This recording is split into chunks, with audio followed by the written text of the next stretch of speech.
sinabi mo, 500 akin kayo, pabayad ko yun dyan? Yan nga po yung hangap nga. Ito po yung kinakasabang yung kalinang gaw. Kita ko.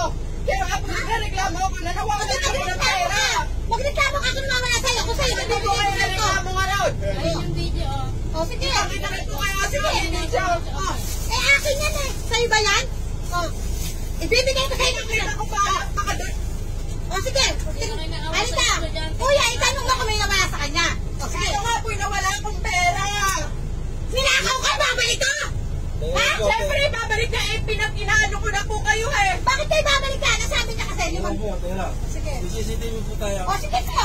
Ang sabi niya kasi sa akin, 500, eh, pantahit ko to sa'yo. Wala ako sinabi 500. Sinabi ko nawawalan po ako ng pera. Kulang po to. O, sige. Kung nawawalan ka, baka bigyan sa kita. O. Kung nawawalan ka, kung sa'yo to, eh, babae. Hindi nga po yan yung pinaglalaban ko. Ito ang pinaglalaban ko kinuha niyo. Nilagay niyo kung dapat po kanina ganyan. Kakakita ko. Tingnan mo dyan.